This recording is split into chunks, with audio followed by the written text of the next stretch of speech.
What is going on, YouTube? Hope you guys are doing fantastic today. Smite has a lot of complex concepts, from leashing and freezing to simpler things like protections and mitigations.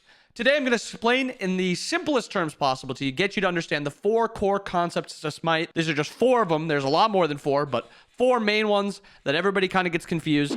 Protections, penetration, true damage, and mitigation. Before even touching on these, I just wanted to talk about power quick. God's abilities and autos scale by power. The more power, the more damage you do. Your autos and your abilities, physicals, they're only scaling up to 400 power. That's when you hit that soft cap. Magical scale up to 900 power. In trade, their autos only scale by 20% instead of their autos scaling by 100% like physicals do. Physical gods, their abilities scale by however much, and their auto scale by 100% of their power. Mages are a little bit different, other than Olorun, but we'll talk about that some other time. Olorun scales by 25% because of its part is passive, but yeah, so power makes his autos do slightly more. Anyway, that is what power is. If your job is to be tanky or to reduce some of the enemy's damage to yourself, you want to buy protections. Protections reduce that incoming damage by a percentage based on the amount of protections you get. Damage taken times 100 over 100 plus your armor. That is to determine how much damage you're going to be taking if the enemy has no penetration, which we'll touch on in a little bit. So if you have 100 protections, it means you are reducing 50% of incoming damage.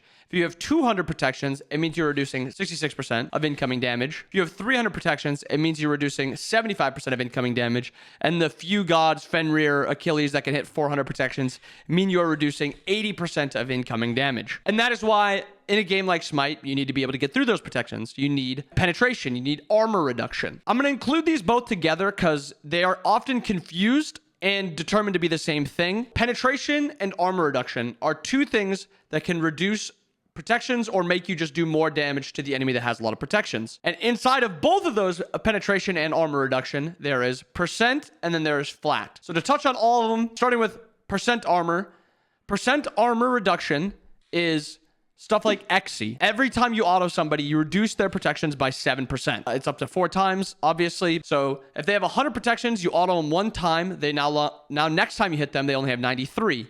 You auto them again, now they only have 86. You auto them again, now they only have 79. So on and so forth. That's how percent armor reduction, that's how Xe works. Demonic is the same way. It works the same way, but it's just for magical gods and it's for against magical protections. 2, flat armor. Flat armor reduction is just gods that reduce by flat armor. An example of flat armor reduction is Season 9 Stone Cutting Sword. It was removed in Season 10, but you would auto somebody and you would reduce their protections by 7 every time you auto them. Not 7%, just a flat 7. So say they had 200 protections, you auto them 1 time, now they only have 193. You auto them 1 more time, now they only have 186. The difference between them is percent scales by the more protections they have.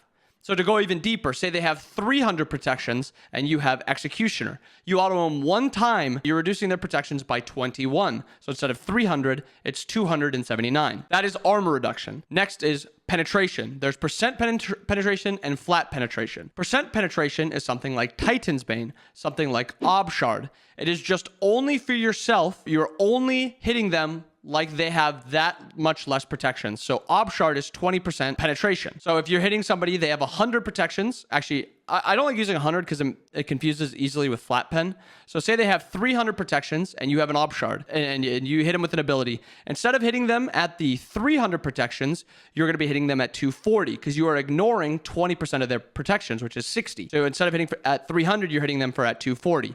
And if you remember, 200 protections mean you're reducing it by 66%. 300 means 75%. So that's a big amount of damage, especially when you're hitting for like 1,000. It's the difference between 500 and 300. So that was really quick, bad math, but you know what I'm saying. That is percent pen. The last in this tree is flat pen. And flat pen is something like Jotuns, something like Divine, something like Deso. It's only for yourself. You're not reducing theirs. It's just only when your ability hits them, it's ignoring part of their protections.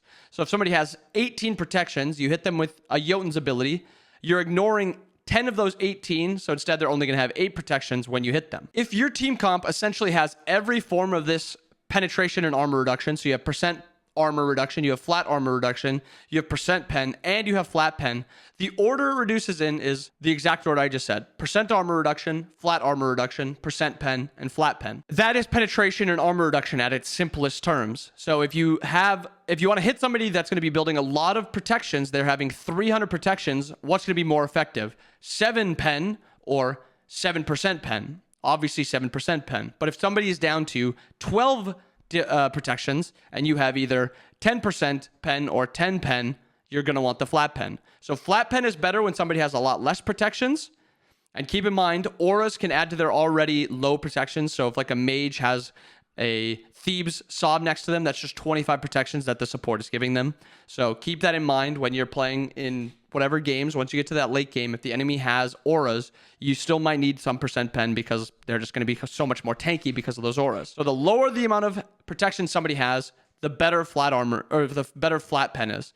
The more they have, the better percent is. Going back to the power tree, power, it's just you're doing damage. Thinking about that. There's another type of power or damage that you can do, and it is true damage. There's physical damage, magical damage, and then there's true damage. There's a few ways in Smite to do true damage. What is true damage, first off? True damage is damage that ignores any type of protections.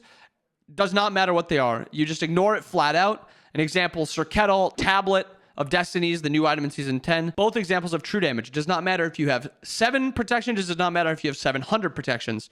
Your 200 damage ability is going to be hitting for 200 no matter what. True damage is just that. It ignores protections. It is true to how much damage is going to be done. Sir Kettle hits for 500 damage. It'll be hitting for 500 damage no matter what. But wait, there's one way to ignore true damage or to lower true damage, and it is by mitigation. Mitigation is the end-all, be-all, most powerful thing in the game. Nothing can stop mitigation. After all protections are accounted for, the power is accounted for, true damage is accounted for, at the back end of it is mitigation. Once you do the problem, once you run the math problem of how many protections you have, how much damage they do, and then you're left with this number of how much damage you're taking after the penetration, protections and all accounted for. Say you're getting hit for 200, but you have 10% mitigation. You are ignoring 10% of this little damage dealt less. So instead of being hit for 200, you're being hit for 180. There's a couple ways to get mitigation in Smite.